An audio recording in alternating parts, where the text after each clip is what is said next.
स्नेहदा स्पन्दन स्नेहदा स्पन्दन।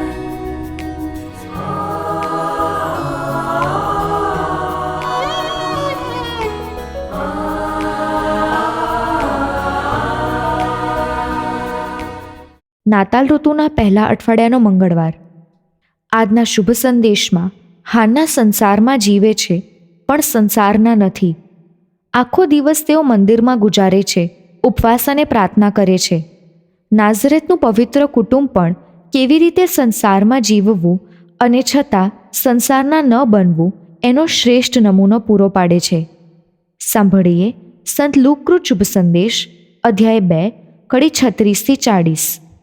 આશેર કુળના ફનુએલની દીકરી હાન્ના નામે એક પૈગંબર પણ ત્યાં હતી. તે ખૂબ ઘરડી હતી. લગ્ન પછી 7 વર્ષ તે પતિ સાથે રહી હતી અને ત્યાર પછી 84 વર્ષની થતાં સુધી વિધવા તરીકે એકલી રહેતી આવી હતી.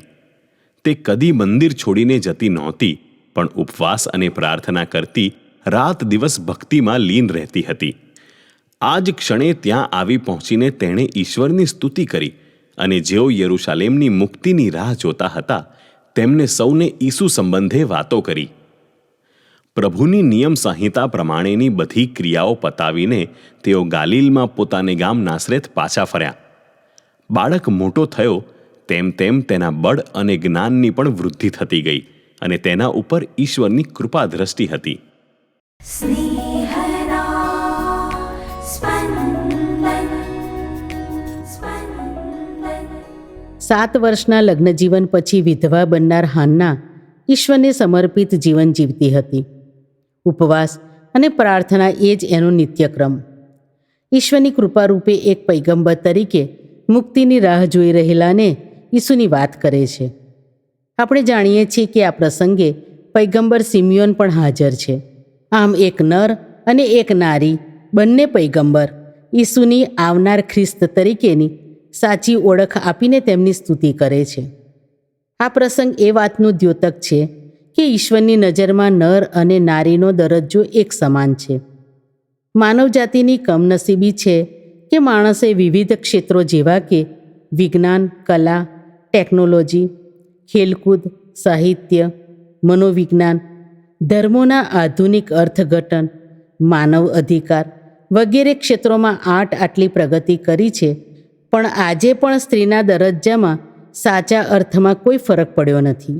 તેનું પ્રતિબિંબ પડે છે સ્ત્રી ભ્રૂણ હત્યા, સ્ત્રીઓ પર થતા સામાજિક અને આર્થિક અન્યાય, અધમ અને નિંદનીય અત્યાચાર અને કંપાવી દે તેવા બળાત્કારના કિસ્સા, જેનાથી આપણો વિકાસ અને પ્રગતિ શૂન્ય પર આવી જાય છે. ગરીબ વર્ગના ગણાતા યોસેફ અને મરિયમ નિયમ સંહિતાના નિયમોના પાલનમાં ચુસ્ત રીતે વર્તે છે. આ શુભ સંદેશના આધારે આપણે અમુક બાબતો પર વિચારીએ અને એ દિશામાં યોગ્ય પગલાં ભરવા માટે કાર્યરત થઈએ. આપણે આપણા વ્યસ્ત જીવનમાં ભક્તિ અને પ્રાર્થના માટે કેવી રીતે સમય ફાળવી શકીએ? પ્રાર્થના એ આપણો આધ્યાત્મિક ભાથું છે, જેનાથી આપણું જીવન આત્મવિશ્વાસથી જીવવા માટે અનોખી હિંમત અને શક્તિ મળે છે. આપણા ઉદ્ધાર માટે આપણે ઈશ્વર સાથે કેવી રીતે સહકાર્ય કરી શકીએ? હાન્ના આટલી વયોવૃદ્ધ હોવા છતાં બાળ ઈસુના મંદિરમાં આગમન ટાણે ઈશ્વરની સ્તુતિ કરવા માટે આવી પહોંચે છે. એટલું જ નહીં, પણ ત્યાં હાજર અને યરૂશાલેમની મુક્તિની રાહ જોતા માણસોને ઈસુની ઓળખ પણ કરાવે છે. આપણે ઈસુના અનુયાયી તરીકે ઈસુનો શુભ સંદેશ ફેલાવવા આપણી રીતે શું કરી શકીએ છીએ? આપણા જીવન થકી જ લોકોને ઈસુનો અનુભવ થાય એ તો શુભ સંદેશ ફેલાવવાનો શ્રેષ્ઠ માર્ગ છે. ઈશ્વરનું કામ કરવા માટે કોઈ પણ ઉંમર મોટી ઉંમર હોતી નથી. એનું ઉદાહરણ આપણને હાન્ના આપી જાય છે.